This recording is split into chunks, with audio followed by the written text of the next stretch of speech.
Hi, welcome back to Keep It Dirty, a podcast where my guests share their life living functionally and sustainably and the why behind their experiences navigating through our ever changing environment.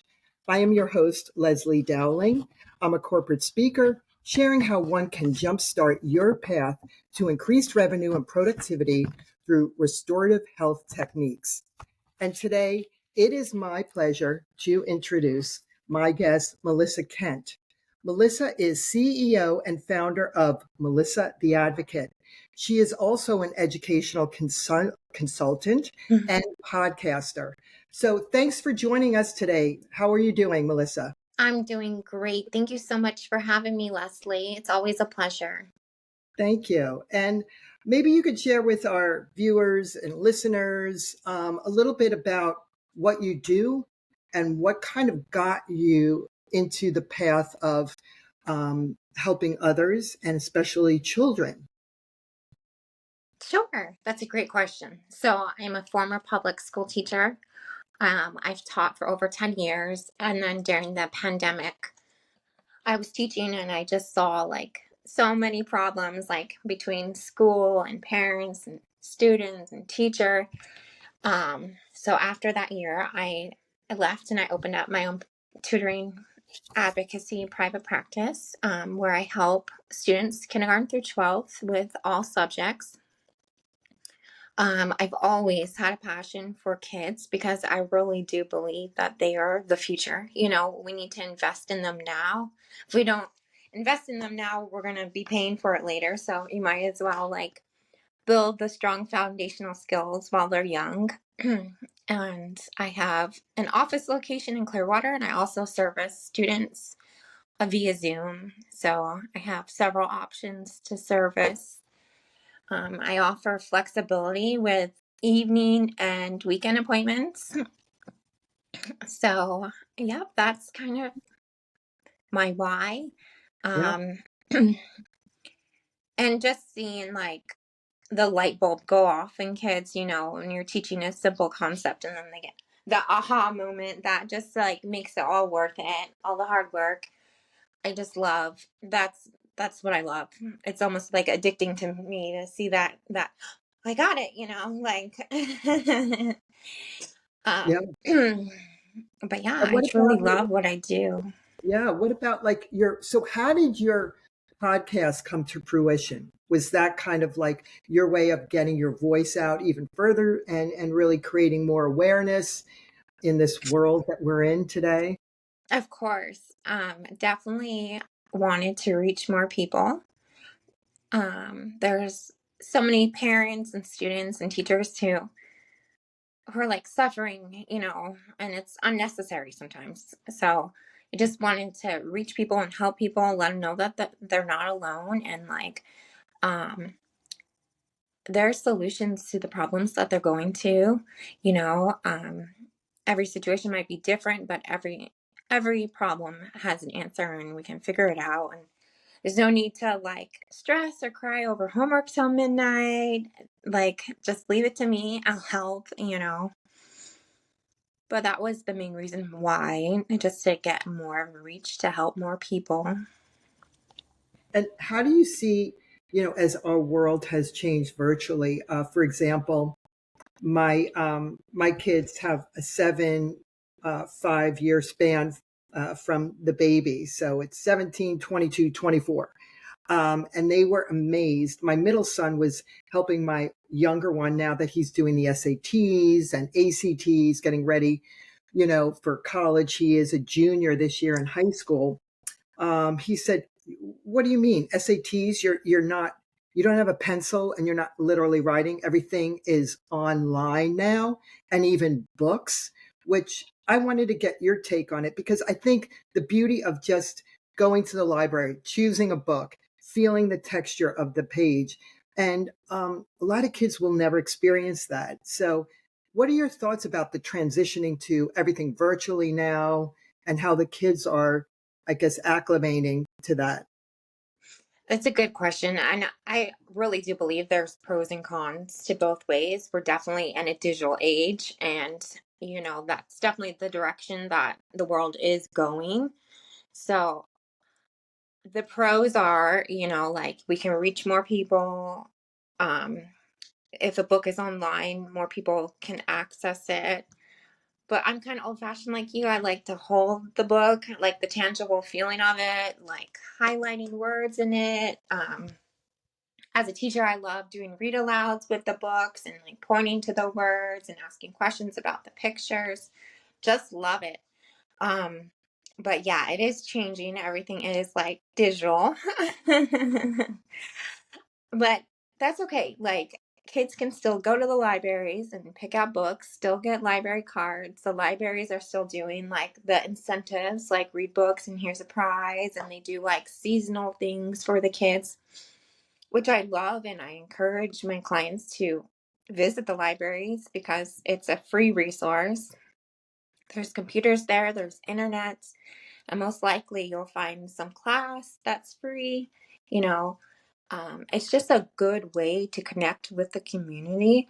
So, as a mom, when my kids were younger, I would go to like the story times and then afterwards like walk around and pick out books that they wanted. It just makes a fun morning or a fun afternoon, and the best part, it costs nothing.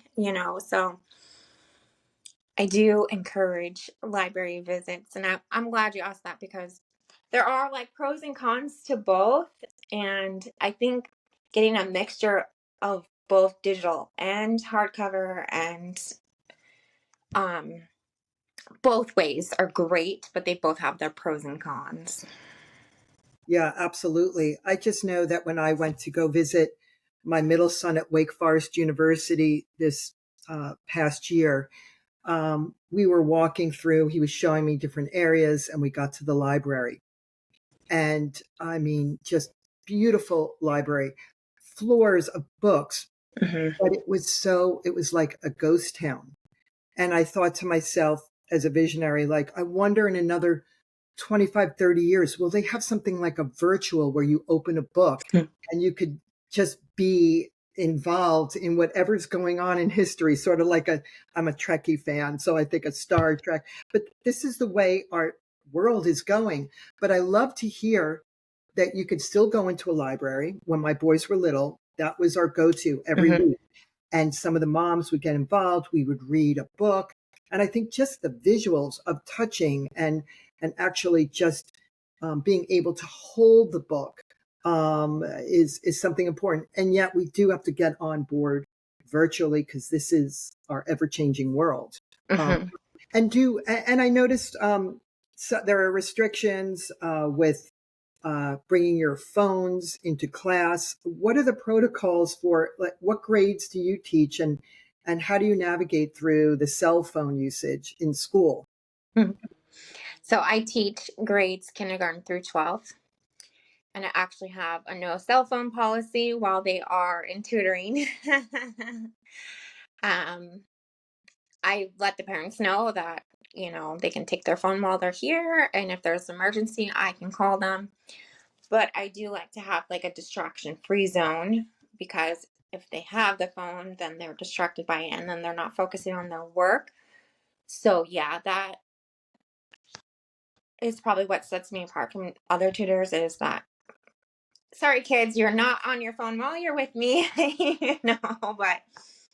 but you are going to work and you're going to get your work done. And then when you walk out, if you've done a good job, if your parent says you can go on their phone, you can go on your phone. But yeah, it is finding that balance, as a mom. Of course, you think of your own kids like, oh no, are they on the phone too much? But that I have a 16-year-old and he has a phone because he drives because I want to make sure he's safe. But my 8-year-old does not have a phone and we don't plan on getting her a phone for a few years just because she doesn't need it. There's no reason an 8-year-old needs a cell phone. I mean, some people would disagree with me, but there really is no reason that an 8-year-old needs a cell phone. So, um, that is a good question. And, sometimes the students are not happy when I say there's no phones allowed, but it's only for their good. And it's just so they are given the environment that they need to Yeah. be able to learn and focus and concentrate to the best of their ability. Hmm. Yeah. I just love to, one of my best friends is a teacher. She just received her PhD and she teaches history in the inner city. And there are 9,000 students, 7 miles of hallway that she has to walk. It is an absolutely beautiful establishment, this building that was built over 100 years ago. But I know that there are challenges with the cell phones, Hmm. especially in when you get to the high school level. I would love to know if schools are instilling. I think it was my son had a psychology class, and for 2 weeks, they had to write a report on not being able to use your cell phone. Now, if there was an emergency, Yeah. but the freeing power of them. One said, you know what? I started picking up books like when I was a little boy or a girl, and I started reading. Or another person said, it was, I got back to picking up my guitar and playing. And that actually trickled into me going to lessons. And it's just opening my world because they don't realize how addictive the phone is and how we just get so focused. And, we are, I'm at fault to a point because my business is social media Mm. and virtually speaking. And what we're doing now, we're on podcasting, but I give myself a break. So I was just curious, in your home, uh, especially with your younger one, like, do you have like break time? Because I tried that, and it was just getting popular when my boys were younger. So thank God they were not in the thick of it like some of these kids are today. Oh yeah, it's definitely everywhere. At home, we of course monitor whatever the kids are watching, and we do try to limit it to like 2 hours a day. That's a lot, but I'm just saying, like after 2 hours, and it's off. Um, but it's hard because my daughter wants to play the games on the iPads, or she wants to know what's on, this app or whatever. But I just feel like the phones were created to communicate, like calling, and like people aren't even using their phones for that purpose anymore.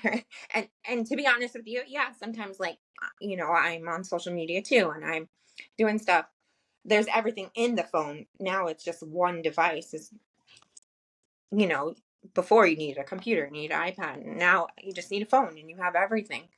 But it is very challenging, I think, especially for the young ones, because they see so many adults on the phone and on the iPads, and they're told, no, you only get 2 hours a day. Like, so you just have to find balance. And that's great that kids were getting back into things that they weren't into, because I think sometimes our hands just need something to hold to stay busy, like picking up the guitar or picking up a pen and writing. Like that can almost have the same calming effect that it does when you like are scrolling social media or something, but it's definitely more healthier, and it provides you with more.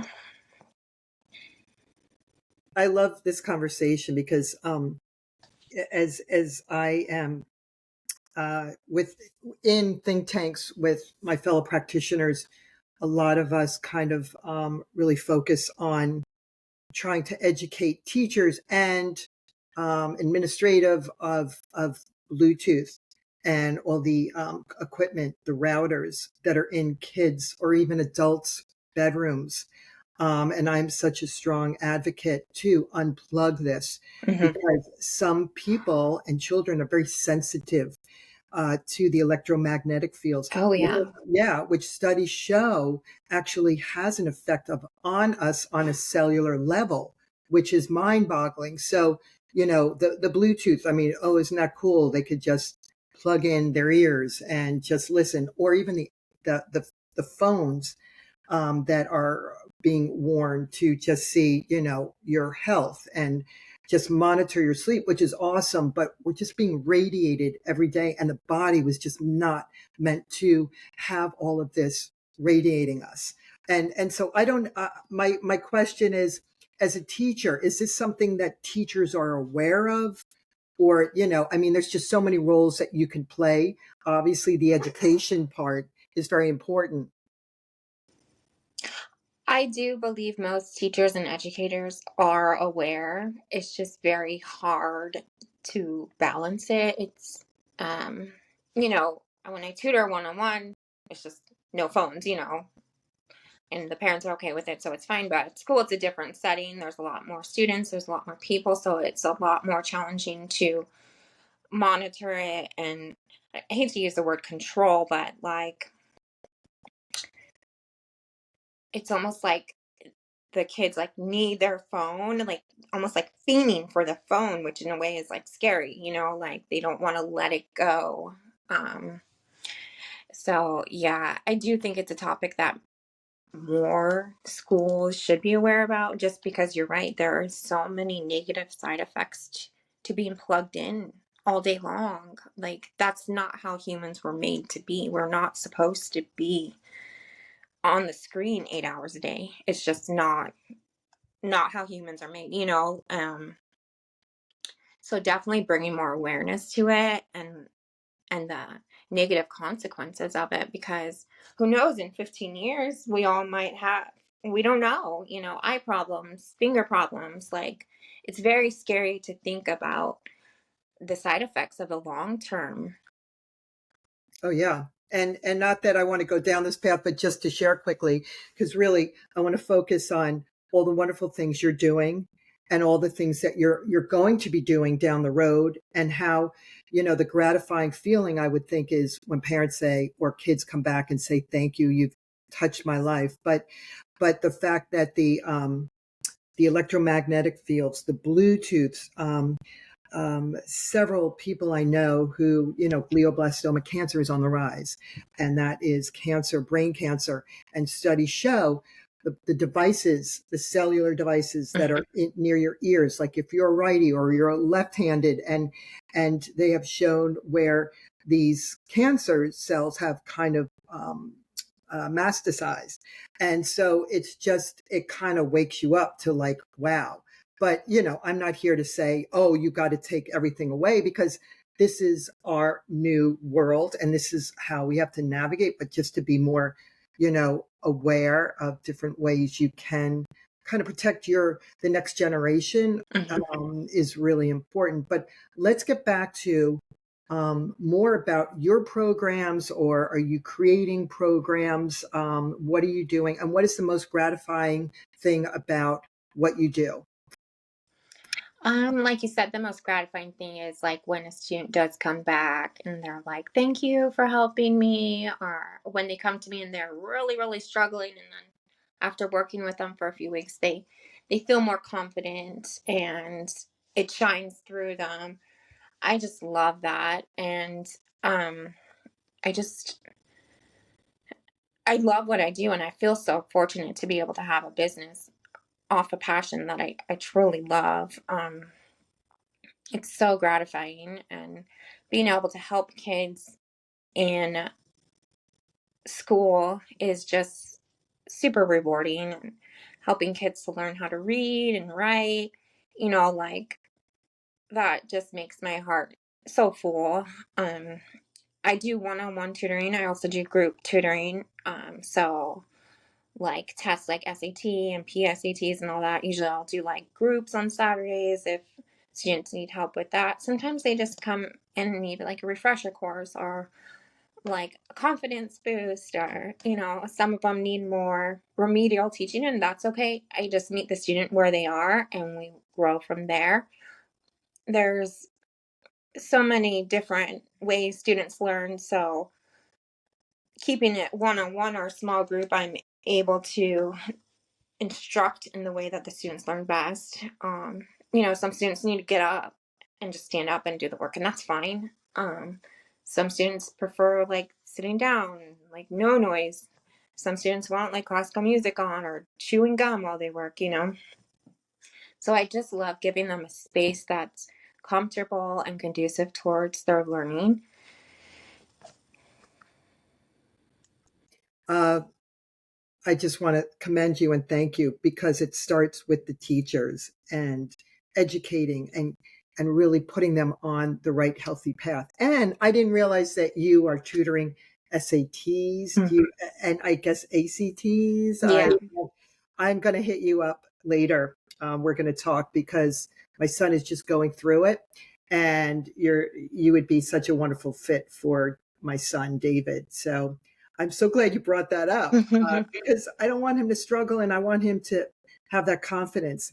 17 is a very it's a great year. It's a great for, just to learn who you are. And he's so passionate in music, and the arts, and but sometimes it's nice to have some guidance. So for everybody that's listening, do you obviously, here we're talking virtually and all of this EMFs, but I would assume that you do virtual. Of course. Okay. Absolutely. Yes. Right. Yes. I do Zoom. Of course. I do. That's just to give people flexibility. Yeah, Of course. absolutely. Yeah. And I can reach Love more. virtual. Mhm. Yeah, that's good to know. And so do you ever find that you put your teacher mode on with the kids, or do they say, Mom, okay, I know you're home now. Like, you don't have to teach me, or like, because I see my girlfriend going through these. She has two daughters, and it's like this. Even with me, she'll say, now, Leslie. And I'm like, okay. So Yeah. is that I don't hard? know if I'll ever lose like the teacher in me, like at restaurants, I'm like pushing your chairs. like, but yeah, sometimes I do have to take off the teacher hat just with my own kids. But yeah, I think it's just in my blood to just, Yeah. I'm just gravitated towards teaching children and youth. And I'm glad I have that calling in life because it really is my calling, and I'm so glad that I found that this is what I'm here to do. It's to help kids with school and with tests. And sometimes kids come in crying because they failed a test and their self-esteem is just shot. And it's okay though, we all fail, and we just need to learn through those mistakes. Everybody has bad days, and not every day you're going to give 100%. And sometimes kids just need to hear, like, it's okay. It's all right if you failed. Like, we can retake this, we can review it. Like, it's okay. So I like to think that I do give some life lessons too, that you know life life is hard. There's going to be ups and there's going to be downs, but it's all about how you view it. Like, we can go through it and just push through it, and it's going to be all right. But if we sit there and whine and complain, it's just going to get worse. So let's just push through it. Everything's going to be okay. And sometimes kids just need a third party adult to vent to too, because I can understand their frustrations at school, because I am a former teacher. So I understand on that level where, socially they might be having frustrations, or academically they might be not feeling as confident as they may be. So I'm glad I'm able to understand where they're coming from, because I know it's hard to be a kid, especially these days. Like you're saying, there's just with social media and the internet, apps and games, like it's hard. And kids are trying hard. So they're going, it's a hard time to be a kid, I think, right now. So I'm glad I'm able to be here to just be a positive role model to them, and Yeah. let them know that everything's going to be okay, and your life is not going to crumble if you fail like one test. Like, but I know it can feel like that to them at sometimes. So I'm Yeah. glad I'm able to, make a unfortunate circumstance into a positive circumstance. And I think, and I'm not, I am well versed with the brain gut health, but you are much more well versed with what you do.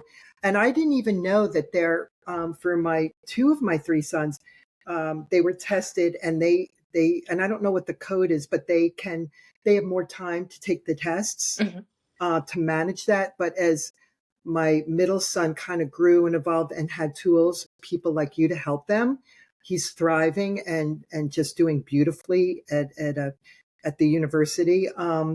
And so it's nice to know. And I'd just be curious.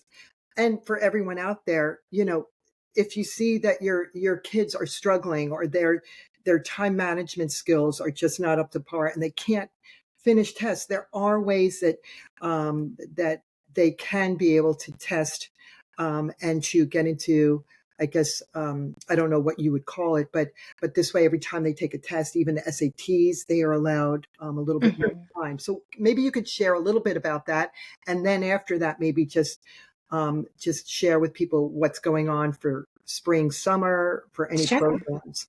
Absolutely. So in Florida, we call them IEPs or 504s. An IEP would be an accommodation plus you would get serviced, and a 504 is just accommodation. Like if you just need extra time, then you can get a 504 that would allow your child to have extended time.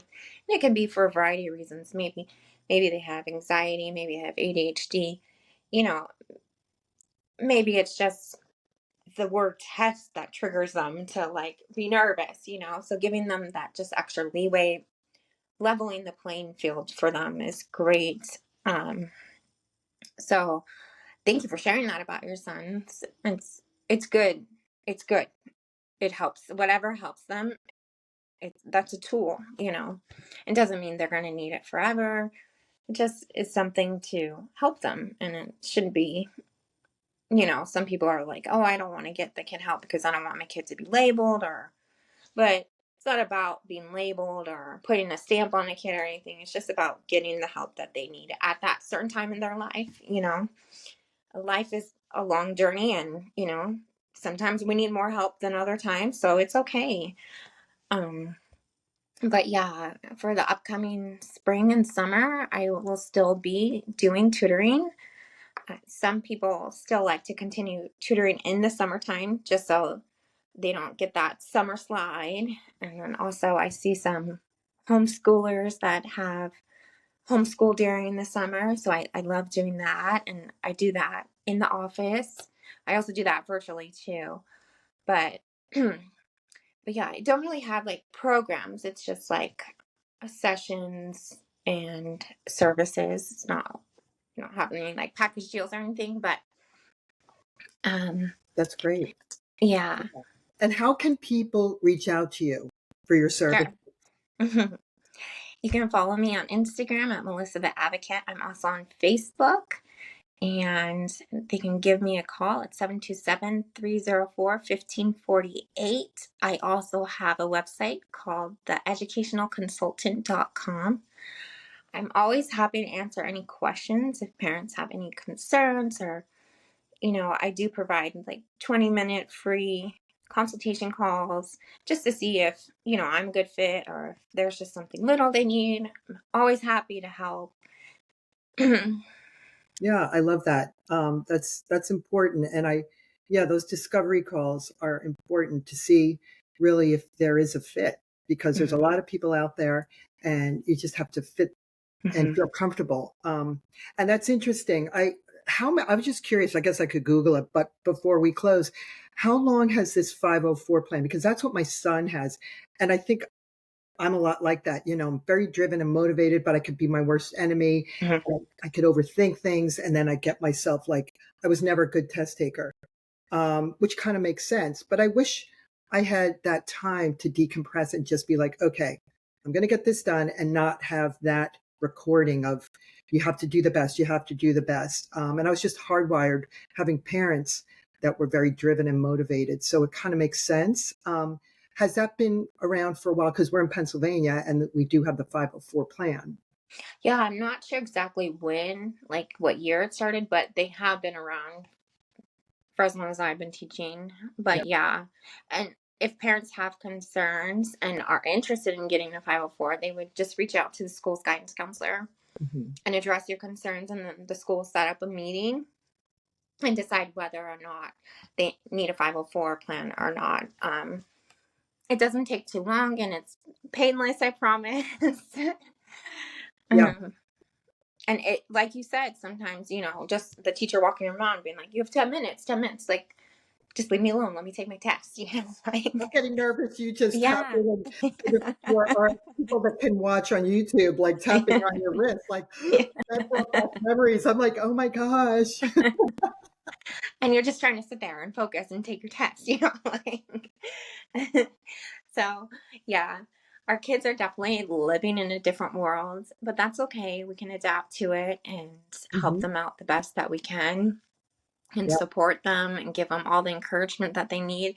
You know, I'm finding that just a little encouragement goes a long way with kiddos. So I love that because, you can just encourage them, then they almost instantly feel better. Like, it's absolutely. awesome. And it just takes a couple of seconds to be like, wow, look at you. You're doing such a great job. Like, and they just like light up. I think that kids need to be complimented more and praised more because they are doing great. Of course, there's a lot of bad in the world, but there's a lot of kids doing a lot of great things out there. And I just love to hear about those things. And Yeah, I like love. your son is a podcaster too. That is amazing. Like, Yeah, when I could get him on my Generation Foundation, yes, podcast. That's the other one. But yeah, and he loves to speak, and it's so cool having the next generation hmm speak their passions. hmm But wow, we just had such great conversation, and again, thank you for your service. And I think the power of positivity. We're always negative, negative, negative, and we need to just look at the positive aspects of what our life has, and teachers like you that are so inspirational, and that little just acknowledgement of, you know what, you're doing a great job goes so far, and it hmm just makes you, even for adults, hmm like it's just, it's such a nurturing thing to do. So, again, Melissa, I wanted to thank you for being on my podcast. I know we've been trying for a while over the months, but finally we have you here. So, again, can you just quickly let everybody know how they could reach out to you one more time before we close? Sure, you can follow me on Instagram at Melissa the Advocate, or you can call or text at 727-304-1548, or you can find me at theeducationalconsultant.com. Wonderful. So thank you again. And I want to thank all my viewers and listeners for supporting my podcast. And don't forget to ground with Mother Earth and keep it dirty. And also, I just wanted to give a shout out to the avocado cookie, which features heart healthy ingredients like avocado and flaxseed and uses all natural monk fruit sweetener, making it low in sugar and keto friendly. No butter, dairy, flour, or eggs, making it gluten free and vegan. So check out their website, which is avocadouh cookie.com, and use the promo code Keep It Dirty 10. That's all caps, and receive 10% off your order. And again, if everybody could just show Keep It Dirty podcast some digital love, maybe support, follow, and review us, I would appreciate that. And again, take care and have a great day. Thank you so much, Leslie. Yep.